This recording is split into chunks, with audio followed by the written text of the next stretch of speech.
Bonjour tout le monde, bienvenue sur l'Après-Ciné, la chaîne du passionné. Aujourd'hui, je vais vous parler du film et du DVD de Les Griffes de la Nuit, numéro 1.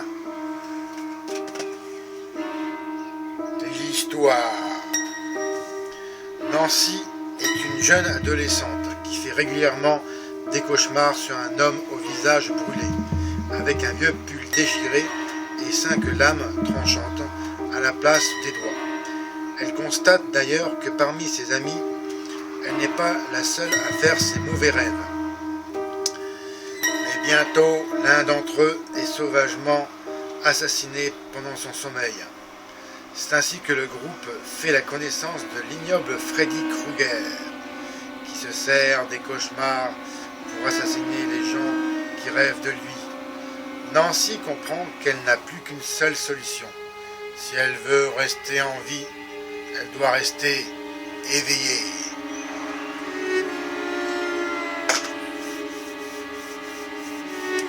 Ce film est pour moi un pilier du cinéma de genre. Franchement, si vous n'avez pas vu ce film, qui est vraiment un classique du slasher, eh bien, il faut vraiment le voir.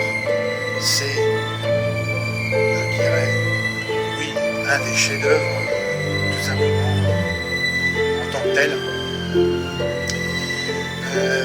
Il faut savoir que c'est un film, excusez-moi, à remettre dans le contexte de son époque, c'est-à-dire qui se situe au milieu des années 1980. Alors, si on compare bien sûr avec notre époque de 2015, forcément c'est vieux. C'est vieux. Dans un certain ordre d'idées, bien sûr, on ne voit pas tout ce qui est les nouvelles technologies. Mais je peux vous dire qu'il n'a pas tant vieilli que ça.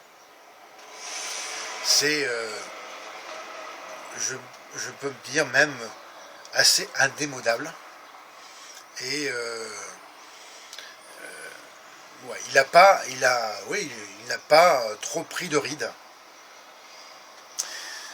C'est un film qui est vraiment, de par son scénario, est tout à fait original et bien pensé. Les effets de surprise sont nombreux. Il n'y a pas de temps mort aussi dans ce film.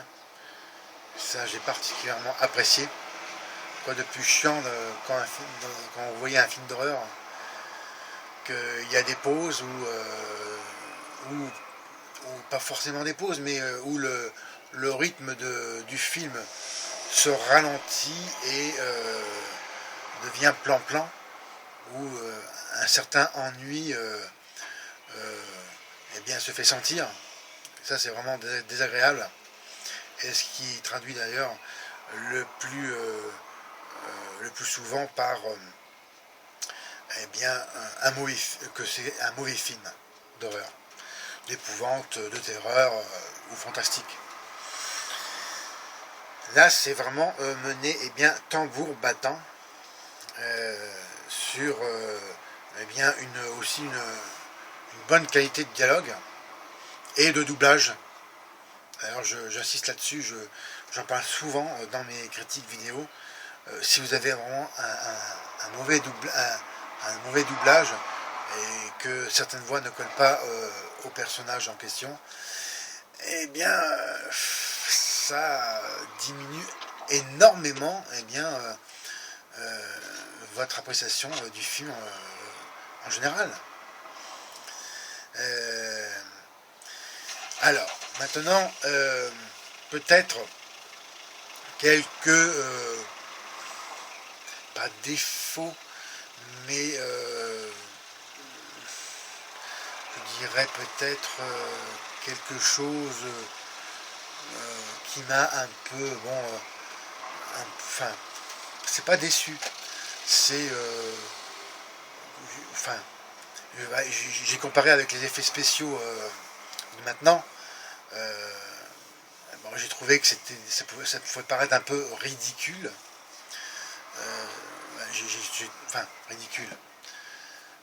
Un peu, oui, décalé, voilà, décalé. Avec maintenant. Forcément, en 1985, la date de sortie du film, il n'avait pas l'arsenal que maintenant ont les réalisateurs avec l'aide des ordinateurs. Forcément, ça peut paraître du bricolage. Mais en fait, finalement, ce décalage fait aussi le charme de tous ces effets spéciaux. Par exemple, dans une scène, je ne vais pas le dire laquelle, on voit clairement que si on passe au ralenti, ben, c'est un mannequin. Bon, il faut vraiment être... je suis indulgent là-dessus. Mais encore, c'est, je pense, malgré ce petit chouïa d'imperfection, faut vraiment rendre hommage à toute cette équipe d'artistes, véritablement, qui ont fait toutes ces choses-là manuellement. Il n'y avait pas, je le redis, d'effets rajoutés à l'ordinateur, de correction. Et oui, c'est ce qui fait l'intérêt vraiment, oui, que je porte. Parce que j'avais vu ce film-là, je pensais que j'allais avoir vu ce film-là. Il faut savoir que des Freddy Krueger, les Griffes de la nuit, il y en a eu plusieurs. Et ceux que j'avais vus, ils remontaient déjà à au moins, pas loin dans les 20 ans, je pense. Et 20 ans d'âge, forcément, ma mémoire s'est énormément altérée. Bon, ce film-là, oui, non, je ne l'avais jamais vu, ce Freddy numéro 1. Pour ce qui est d'autres décalages du film, j'en ai pas remarqué. Franchement, c'est à la limite, ce film est assez oui, même intemporel, je pourrais dire. Parce que c'est filmé quand même intelligemment, de pas rentrer trop dans les détails, je veux dire visuellement, forcément il y a le contexte de l'époque, mais votre attention en fait n'est pas portée là-dessus, mais sur ce que vraiment est l'histoire. Et c'est ça que j'ai trouvé vraiment bien. Alors, le jeu des acteurs, eh bien, pour moi, celui qui joue le mieux, qui joue, le personnage le plus important de l'histoire, bien sûr, c'est Freddy, et interprété magnifiquement par Robert Englund. C'est le rôle de sa vie.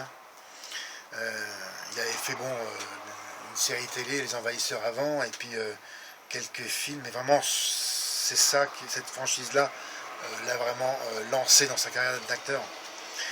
Et il joue pour moi, je ne veux pas dire à la perfection, mais vraiment proche. La perfection pour moi n'existe pas, n'existe pas dans... pour moi c'est une valeur...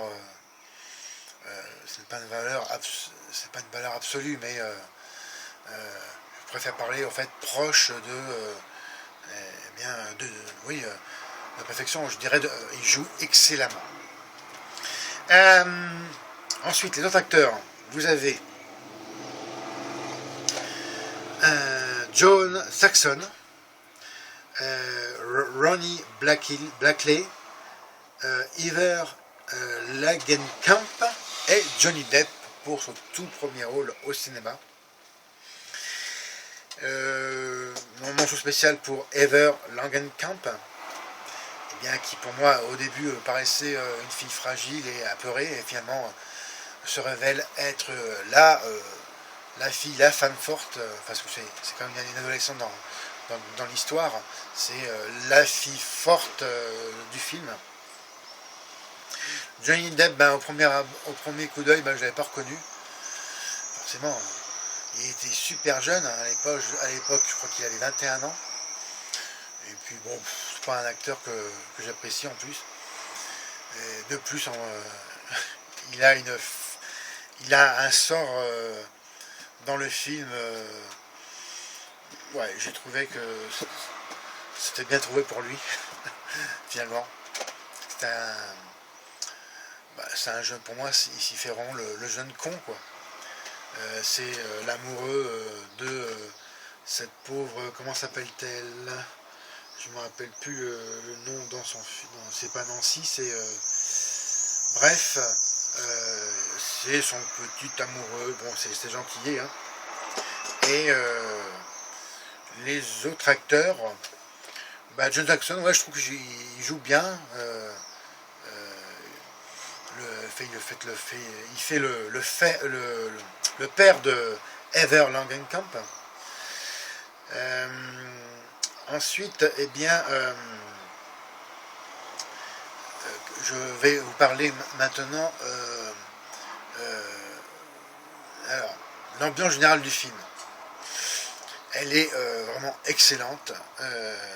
Je le redis encore, les effets de surprise sont bien pensés. Et puis, ce qui est vraiment subtil, eh bien, c'est en fait, à un moment donné, dans le film, on ne sait plus ce qu'est la réalité du rêve. Et ça c'est excellent.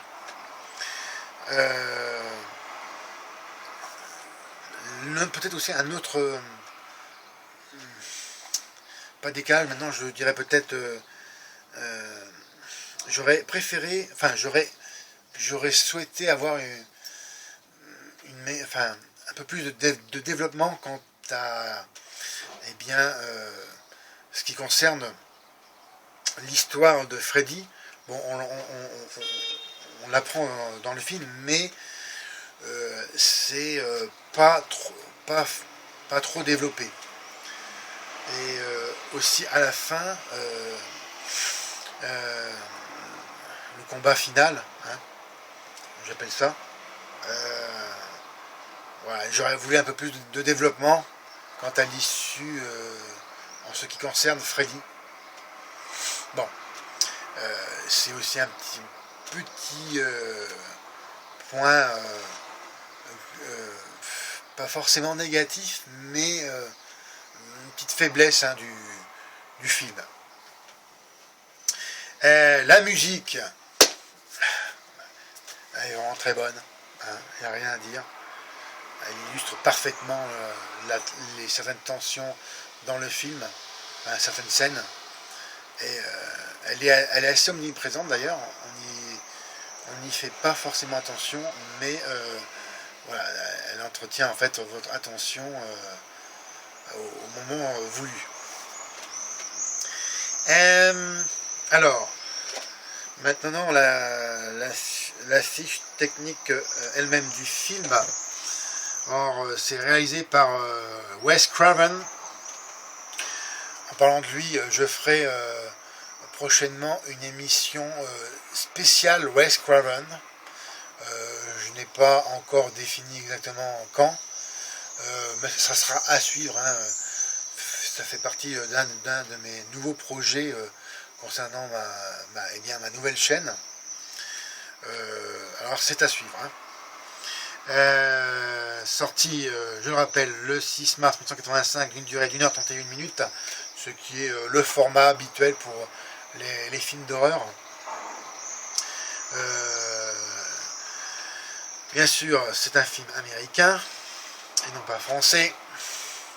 Malheureusement, jusqu'à preuve du contraire, en France, on n'a pas réussi à faire des films de ce niveau-là. C'est bien dommage. Et bon, bien sûr, le genre, eh bien, c'est de l'épouvante horreur. Oui, là, on y est à fond.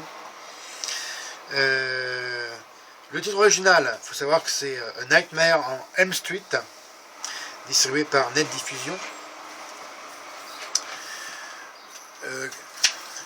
Je vais aussi continuer ce que j'ai appelé dans notre chaîne Post Ciné, eh bien, ma rubrique Le saviez-vous?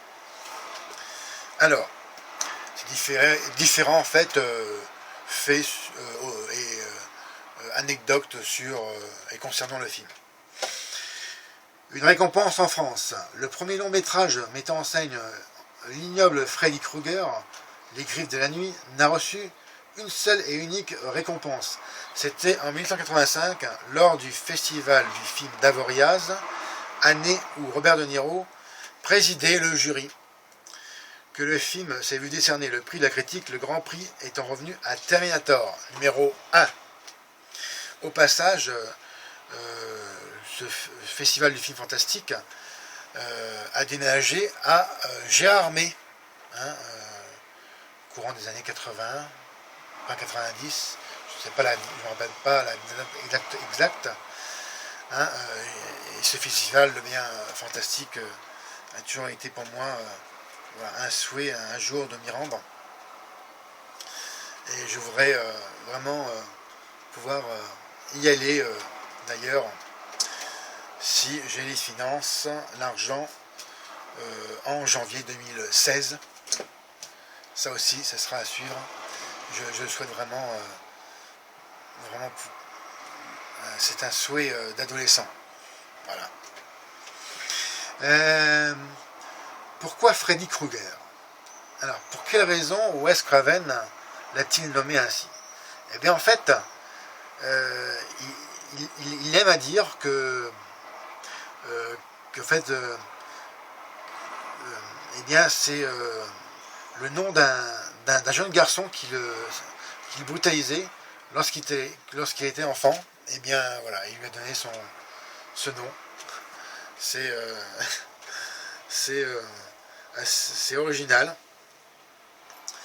12 ans après, le comédien Joseph Whipp, qui joue le rôle de l'inefficace sergent Parker dans Les Griffes de la Nuit, retrouvera 12 ans plus tard le réalisateur Wes Craven pour le film d'épouvante Scream dans le rôle du shérif Burke, où il sera cette fois confronté au sergent Dewey Riley, interprété par David Arquette.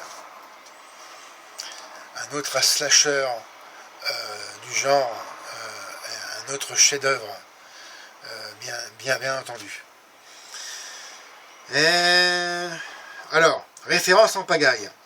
Wes Craven, il aime inclure quelques références cinématographiques dans ses films. Ainsi, dans celui-ci, elles sont nombreuses. Le film que regarde Nancy pour rester éveillé est Evil Dead. Voilà, et bien oui, c'est Nancy.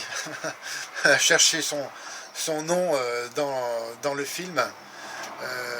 Voilà, Nancy, c'est elle qui a Johnny Depp comme amoureux. On peut apercevoir lors de la scène où Freddy passe à travers le mur le masque de hockey du tueur Jason, héros de la franchise des Vendredi 13. À ce sujet, bien sûr, une prochaine critique à suivre sera Freddy contre Jason. Rencontre mythique. Moi, je peux vous le dire. On retrouve également des nombreuses références au premier film de Craven, dont notamment La colline à des yeux ou La ferme de la terreur. Inversement, le film est devenu depuis une des références préférées de Wes Craven. Le réalisateur avait repris les habits du monstrueux Freddy lors d'une apparition surprise en balayeur dans Scream. Ça, je n'ai pas souvenir. Et maintenant, pour finir ensuite, je vais vous parler du DVD lui-même et de son descriptif. Alors, je vous remonte la jaquette. Voilà. Et pas trop de contre-jour, c'est bon. Là c'est Nancy. Hop. C'est une version remasterisée en 5.1. Édition Prestige, sortie chez Metropolitan. D'ailleurs, c'est vraiment un très bon son d'ailleurs au passage. Ça y a fait du bien, hein, le passage en DVD. C'est vraiment un beau DVD. Hein. Si vous avez un artbook, enfin, hein, une illustration graphique qui est sympa. Hein. Nightmare M Street. Là, et ça c'est sympa aussi, vous avez un texte, hein, qui explique en fait voilà, plus d'infos sur le film en français bien sûr. Encore un graphique qui est vraiment sympa. Je pense que c'est pas, non, je pense que c'est pas un graphisme, c'est pas un graphique, c'est une photo de Freddy tout simplement. Je me suis trompé, je vais essayer de la montrer mieux. Voilà, tac. Bon, le DVD en lui-même, il est pas mal. Enfin, le disque, il est sympa. Hein. C'est une bonne illustration. Maintenant, dans les bonus, vous avez le commentaire audio du réalisateur et du directeur de la photographie, des comédiens Heather Langenkamp et de Joe Saxon, dans un reportage, un documentaire de 47 minutes dans les griffes de Freddy, sur la genèse de Freddy, incluant une fin alternative, les cauchemars, l'accès direct au scène choc du film, les effets spéciaux, le gant de Freddy, la chambre de Tina, le tout,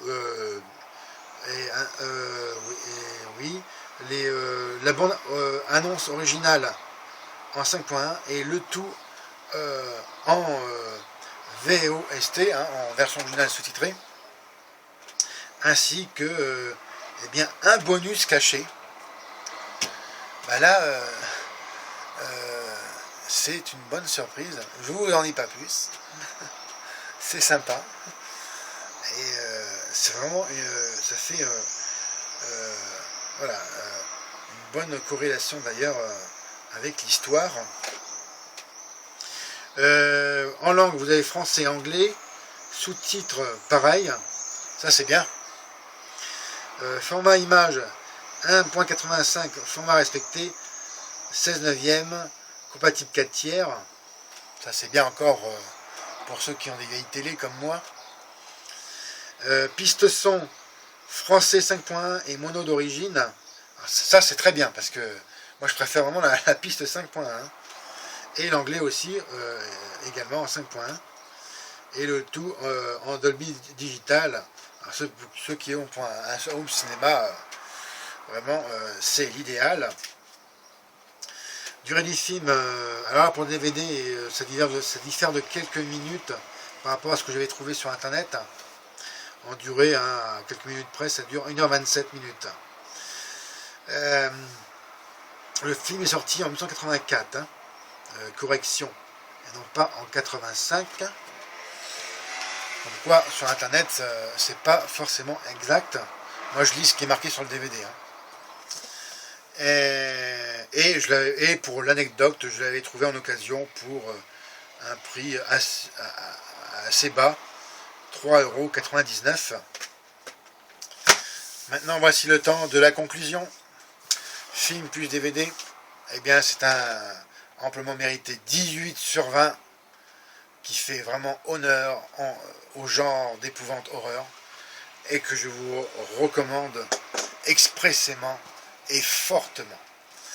Voici ce qui conclut cette vidéo critique pour aujourd'hui. Alors, comme d'habitude, regardez mes autres vidéos sur mes autres chaînes, Post Ciné et Série Mania. Mettez-moi un M si vous avez apprécié. Et encore mieux, abonnez-vous à ma chaîne. C'était Fred. Bye.